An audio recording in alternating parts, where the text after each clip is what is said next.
Halo anak-anak 11 MIPA, selamat berjumpa lagi pada pelajaran fisika hari ini. Pak Samuel berharap anak-anak masih tetap semangat untuk belajar dari rumah. Untuk fisika pada hari ini, kalian akan melakukan praktikum simulasi getaran pegas seperti berikut ini. Nanti kamu akan mencatat memakai stopwatch waktu yang dibutuhkan untuk terjadi 10 getaran, kemudian akan menghitung periode dan seterusnya akan menghitung konstanta pegas. Baik, untuk cara memulainya seperti apa, saya ulangi. Anak-anak harus menyiapkan tabel data percobaan getaran pegas seperti berikut ini. Ada 6 kolom, yaitu kolom nomor urut, nanti datanya 1 sampai 9. Kemudian kolom kedua massa beban dalam gram, nanti perubahan massanya untuk data pertama sampai ketiga yaitu 50 gram, 100 gram, 150 gram. Kemudian kolom ketiga konstanta pegas atau K kecil, nanti anak-anak akan mengubah konstanta pegas K1, K2 dan K3 untuk massa masing-masing perubahannya 50 gram sampai 150 gram. Kemudian pada masing-masing massa dan konstanta pegas, anak-anak akan menggetarkan sebanyak 10 getaran dan mencatat waktunya memakai stopwatch. Lebih baik Pak Samuel sarankan memakai stopwatch dari HP supaya nanti kalian memudahkan untuk mengontrol, yaitu saat stop maupun saat start. Kemudian setelah waktu 10 ayunan dicatat, kalian akan menghitung periode masing-masing getaran. Masih ingat anak-anak bagaimana cara menghitung periode getaran? Baik, cara menghitung getaran adalah waktu 10 getaran dibagi N jumlah getaran, sehingga didapatkan waktu untuk terjadinya satu getaran, itu yang disebut periode dengan simbol T besar. Kita akan mulai. Sebelumnya dari Classroom Fisika, anak-anak copy dulu atau download dulu, yaitu file getaran pegas. Ini formatnya HTML atau Word, sehingga untuk membukanya anak-anak tinggal klik kanan, kemudian open with, pilih Google Chrome. Saya ulangi, untuk membukanya klik kanan, kemudian pilih open with, lalu pilih Google Chrome. Nah, kemudian anak-anak akan diberikan 3 pilihan praktikum dengan pegas. Yang pertama stretch, kedua bounce, ketiga lap. Nah, untuk praktikum kali ini silahkan diklik yang bagian atau pilihan menu lab. Nah, kemudian bagaimana cara melakukannya?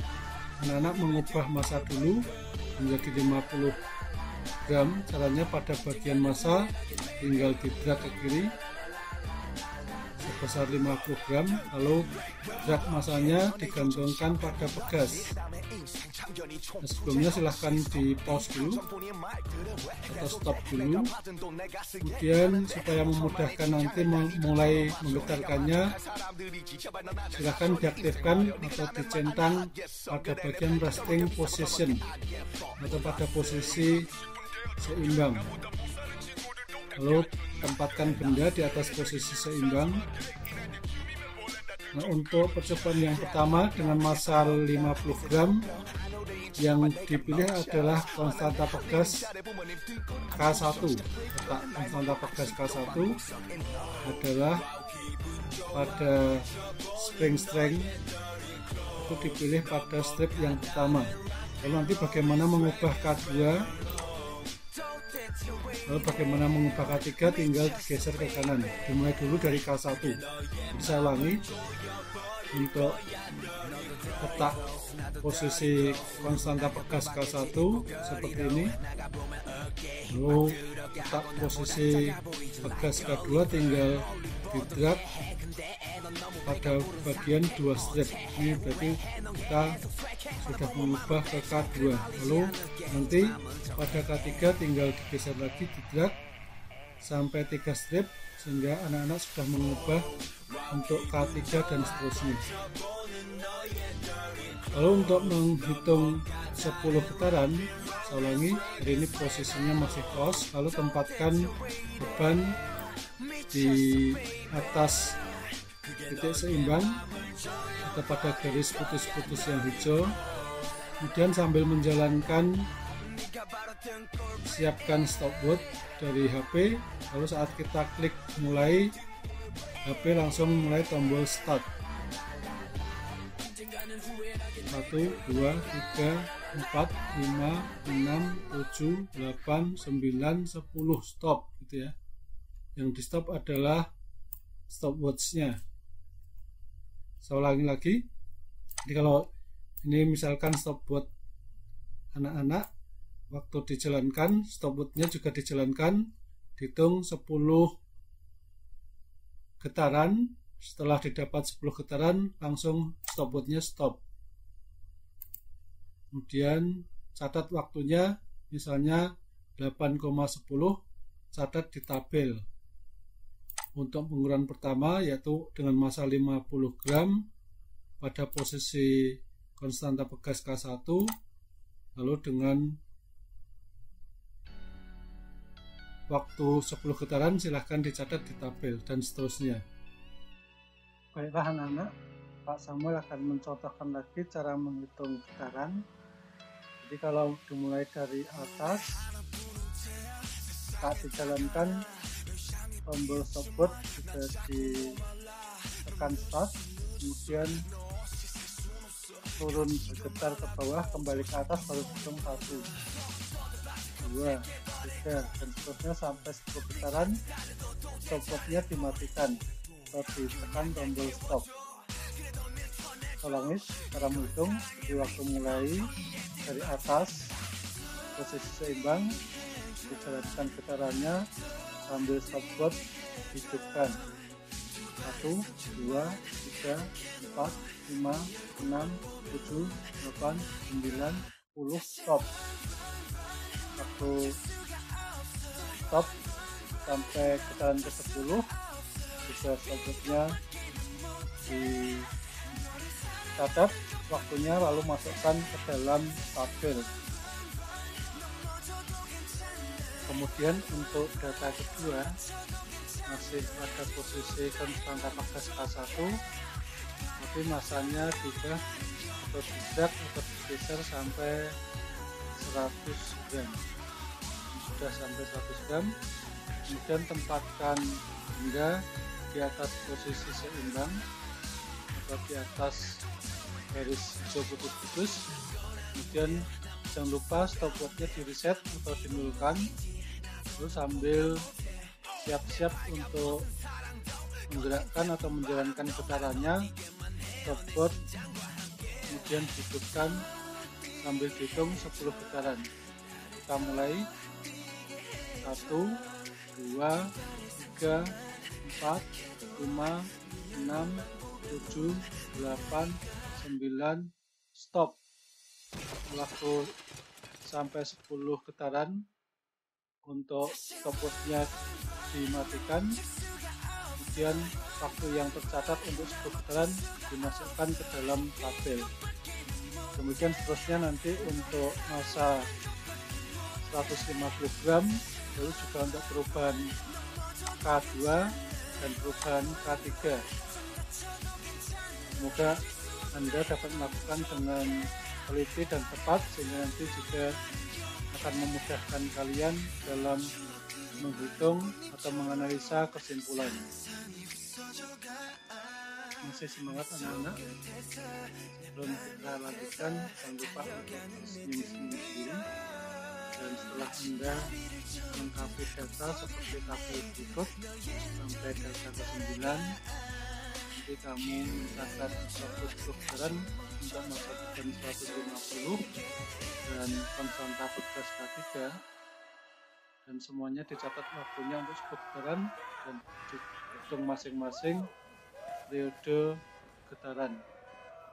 Nah, setelah itu silahkan dari data tersebut untuk dianalisa, lalu Pak Samuel ulangi setelah anak-anak memperoleh semua data seperti tabel berikut, kemudian dianalisa dan berikan kesimpulan. Kesimpulan yang pertama, apa pengaruh massa beban terhadap periode getaran pegas? Di sini anak-anak sudah mengubah massa 50 gram, 100 gram, 150 gram, dan setelah hitung periodenya silahkan disimpulkan apa pengaruh massa beban terhadap periode pegas. Kemudian kesimpulan yang kedua, apa pengaruh konstanta pegas terhadap periode getaran pegas? Anak-anak sudah membandingkan nilai K1 untuk massa yang sama didapatkan periode, kemudian untuk K2 dengan massa yang sama didapatkan periode, untuk K3 dengan massa yang sama didapatkan periode, lalu dibandingkan apa pengaruh konstanta pegas terhadap periode getaran pegas. Kemudian yang ketiga, pakailah data nomor 3 untuk menghitung besar K1. Jadi pakai data massa 150 gram dan periode T nanti untuk menghitung K1. Kemudian berikutnya, pakailah data nomor 6 untuk menghitung besar K2. Data nomor 6 massanya juga 150 gram, kemudian periodenya T nanti dipakai untuk menghitung K2 atau konstanta pegas K2. Kemudian berikutnya, yang kelima, pakai data nomor 9 untuk menghitung besar K3. Data 9 masanya sama 150 gram, kemudian didapatkan nilai T untuk menghitung besarnya K3. Nah, cara menghitungnya untuk rumus yang sudah kita pelajari minggu lalu untuk periode getaran pegas, yaitu T sama dengan 2pi akar M per K dari masing-masing massa yang diminta untuk data nomor 3, nomor 6, dan nomor 9, nanti untuk menghitung K masing-masing, K1, K2, dan K3.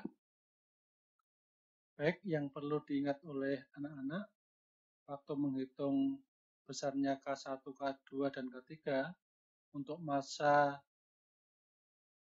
yang akan dimasukkan di sini sebelumnya diubah dulu dari gram menjadi kilogram. Jadi sekali lagi, ubahlah massa beban yang semula gram diubah ke kilogram.